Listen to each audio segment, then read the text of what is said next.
Hello, and welcome to Leadership Trail Mix. I am Miguel Oliveira. My pronouns are he, him, and for the next 5 to 10 minutes we'll be together looking at one of the main ingredients that compose this art and science we call people leadership. This past holiday season was a special one for me. For the first time since we met each other about 3.5 years ago, my husband, Jim, and I spent Christmas and New Year's Eve at our house in Denver. What a great time it was.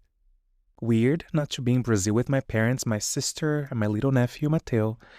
And if you don't have the opportunity to spend the holidays with those you love, you probably know exactly what I'm talking about.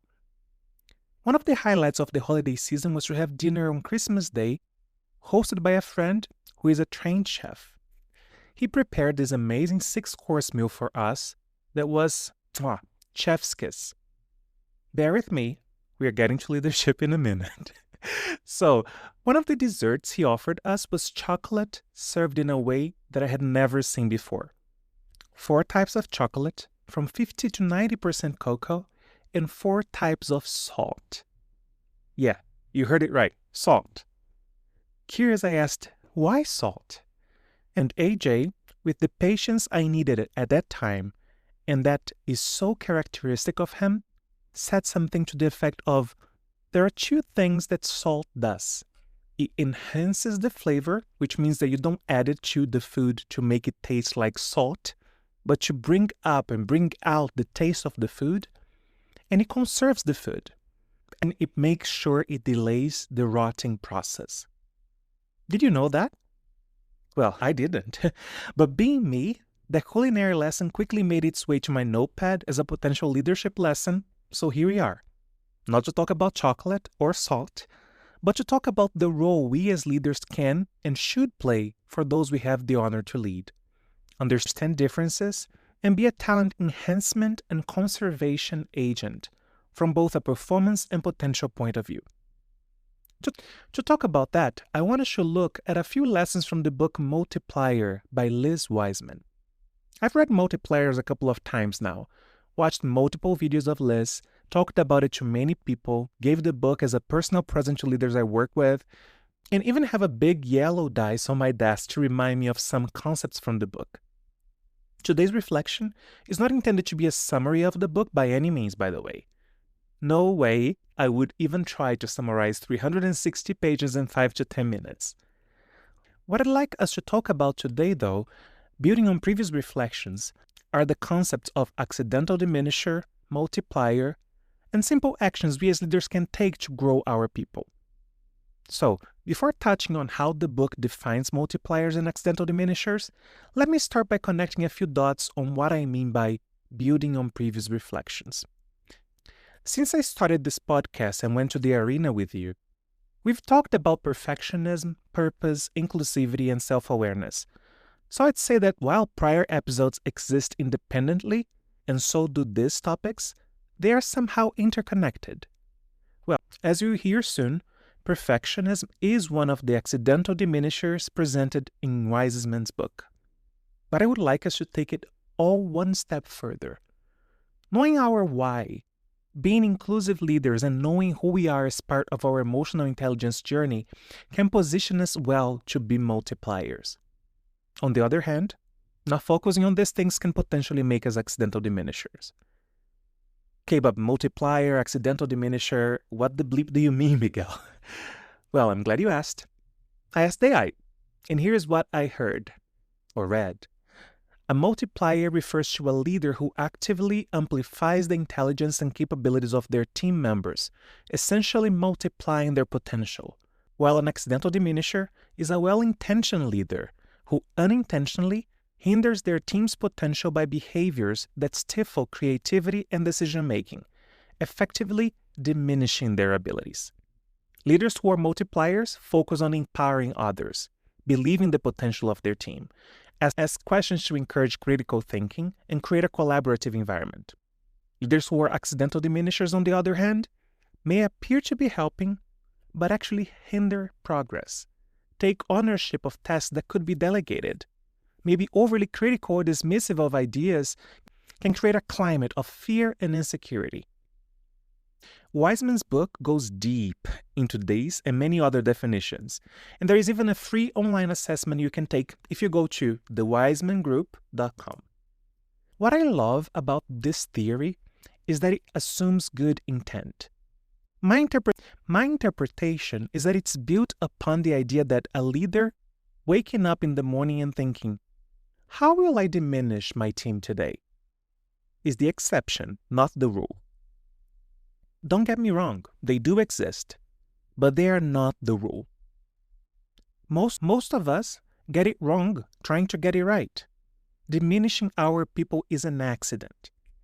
Wiseman's website has a quote that I love, so here I quote, "We all have accidental diminisher moments. The secret to the multiplier effect is knowing what your vulnerabilities are, spotting them in action, and turning these situations into multiplier moments." There are 9 accidental diminisher tendencies. 9 things most of us do constantly or every now and then with the best possible intent in mind, but that might be preventing our people from growing. They are very self-explanatory, and I'm going to list them very slowly now, giving us a few seconds after each of them to do a quick check. You can count on your fingers or just mentally the ones you maybe identify with. So here we go. The idea fountain. The always on. The rescuer. The pace setter. The rapt responder. The optimist. The protector. The strategist. The perfectionist. So, how many? Okay, I go first. I can tell you that as a leader, I am guilty as charged. I've exhibited one or multiple of these tendencies at a time and probably did so as recent as last week or even yesterday. We won't go deep into it now, but I plan to release an episode sooner rather than later about the power of relationships. I mention it here because while being self-aware and watching out for these diminisher tendencies is very important, when our leadership has strong relationships as their foundation, relationships where people trust you and you trust them, something magic happens. People assume good intent, don't necessarily take it personally, and most importantly, they challenge you. It's happened to me, and it felt so good. There I was, trying to save the day and act as the king of the 7 kingdoms and protector of the realm. Sorry, I had to throw this quick Game of Thrones reference here. And my employee said, "No, I don't need you there. I want to take this heat on my own. And if needed, I'll come to you." And she went ahead, took the heat, solved the problem without me. The end. I mean, not really, because that was the beginning of me being a lot more careful about this specific tendency. Anyway, a topic for another day. For now, I want to highlight 3 of these diminisher tendencies and the simple workarounds proposed by Liz Wiseman on the book. Given that tax return season is about to start here in the US, we'll be looking at IRS, basically the initials of the 3 tendencies I picked, and hopefully the acronym will not only help you remember the concepts, but will also remind you to submit your tax return by April 30th. You're welcome. Oh, and to make sure I'm being accurate, I'll mention the definition as they appear on Liz's book, okay? So, ready? So, I stands for idea fountain. Liz describes it as the intention for their ideas to stimulate ideas in others. The outcome? They overwhelm others who shut down or spend time chasing the idea du jour. I've seen this one have a negative impact, especially when the idea fountain is a very senior leader who doesn't fully understand the weight their position gives to their words, either as questions or answers. The simple workaround proposed by Liz is create a holding tank. Before sharing new ideas, stop and ask yourself if you want the people who work for you to take action now. If not, hold off sharing and save it for later. Very simple, right? Well, not that much. Even though most of us have twice as much listening devices than speaking ones in our bodies, we'd rather talk, right? And a lot of times when we listen, we do so to respond, not to understand. So I believe that inevitably we'll share new ideas. If that happens and you catch yourself, just stop and apologize. Sorry, I don't expect you to do anything with this idea right now. Let me take a note, and I'll circle back with this group when I think it's time for us to take action. Well, but what if you don't catch yourself or don't trust that you will? In that case, I'd say ask for help. Team, I'm trying to be more intentional on when to share new ideas, but at times I just can't help myself, and as a consequence, I end up creating swirl. Would you be willing to help me by asking me a question whenever I share a new idea? It can be something as simple as, "Boss, what do you want us to do with this idea today?" Or, "Is this idea for here or to go?" And that should make us pause and either provide clarity or put our idea back in our pocket for a future moment. What beautiful ways to showcase and model vulnerability and humility, huh? Okay, moving on to R. R stands for rescuer. The intention is to ensure people are successful and protect their reputation. The outcome, however, is that people become dependent, which weakens their reputation. The simple solution proposed by Liz is ask for their fix. When someone brings you a problem or signals a need for help, remind yourself that he or she probably already has a solution. Ask, how do you think we should solve this? Here, Brené Brown's question can also be a good one if you don't know if the person truly has the answer. You can ask, what does support from me look like in this situation? And similarly to the ideas fountain tendency, the power of words play a big role here.